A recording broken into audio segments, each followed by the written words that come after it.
Hi friends, கமகமான காளான் பிரியாணி எப்படி செய்யறதுன்னு பார்க்கலாம். அதுக்கு ஒரு பேஸ்ட் அரைக்கணும், அதை அரைச்சிக்கலாம்.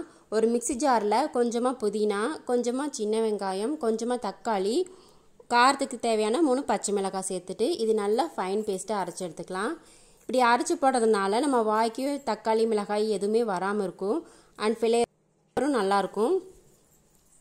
அடுத்தது குக்கரில் கொஞ்சமாக ஆயில் விட்டுக்கலாம்.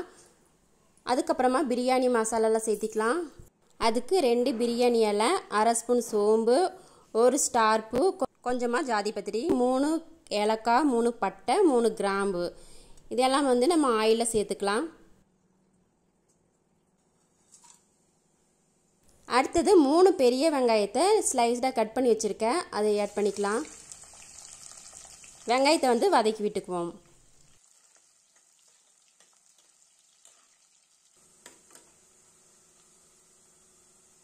வெங்காயம் பொன்னிறமாக ஆயிடுச்சு. அடுத்தது இஞ்சி பூண்டு பேஸ்ட் ஆட் பண்ணிக்கலாம். ஒரு பெரிய ஸ்பூனில் 1.5 ஸ்பூன் இஞ்சி பூண்டு பேஸ்ட் ஆட் பண்ணிக்கிறேன். சேர்த்துட்டு இஞ்சி பூண்டு பேஸ்ட்டோட பச்சை வாசனை போகிற அளவுக்கு கலந்து விட்டுடலாம்.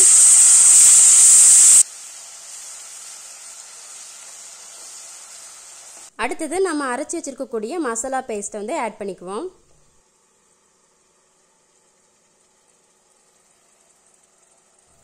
ஆட் பண்ணிவிட்டு நல்லா வதக்கி விட்டுடலாம். கலர் உங்களுக்கு சேஞ்ச் ஆகி வரணும். நல்லா அந்த பச்சை ஸ்மெல்லாம் போய் கலர் மாறி வரும், அந்த அளவுக்கு வதக்கி விட்டுக்குவோம். இப்போ பார்த்தீங்கன்னா நல்லா வதங்கி நல்லா ஆயிலெல்லாம் பிரிஞ்சு வந்துருச்சு. இப்போ அரை ஸ்பூன் மிளகாய் தூள் சேர்த்துக்கலாம்.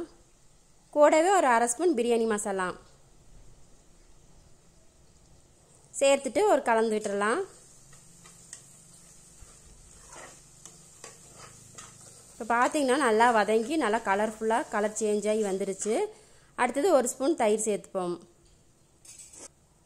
மிக்ஸ் பண்ணி விட்டுடலாம்.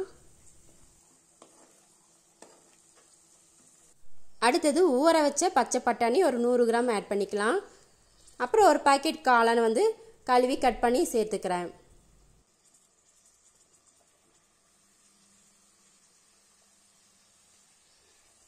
இப்போ நல்லா மிக்ஸ் பண்ணி விட்டுடலாம்.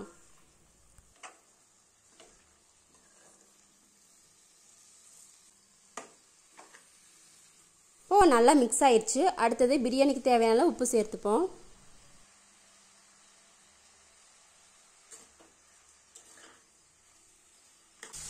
இப்போ காளான் இருக்கிற தண்ணியெல்லாம் ட்ரை ஆகி நல்லா ஆயில் பிரிஞ்சு வந்துருச்சு. இப்போ அரிசிக்கு தேவையான அளவு தண்ணி ஆட் பண்ணிக்கலாம். 1 கப் அரிசிக்கு 2 கப் தண்ணி சேர்த்துக்கிறேன்.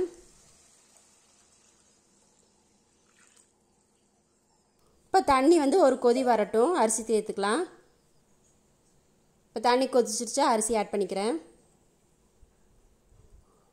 அரிசி ஆட் பண்ணிவிட்டு கொஞ்சமாக வாசனைக்காக புதினா தலையும் கொஞ்சமாக லெமன் ஜூஸு புளிப்பு சுவைக்காக ஆட் பண்ணிப்போம். ஒரு டைம் கலந்து விட்டுட்டு அடுத்தது மூடி போட்டுக்கலாம்.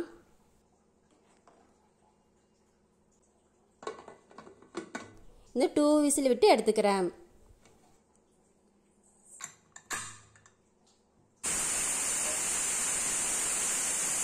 இப்போ 2 விசில் வந்துருச்சு. ஓப்பன் பண்ணி பார்ப்போம். பார்த்திங்கன்னா தண்ணியெல்லாம் ட்ரை ஆகி நல்லா சூப்பராக ரெடி ஆகி வந்துருச்சு. நம்ம காளான் பிரியாணி நல்ல வாசனையாக இருக்குது.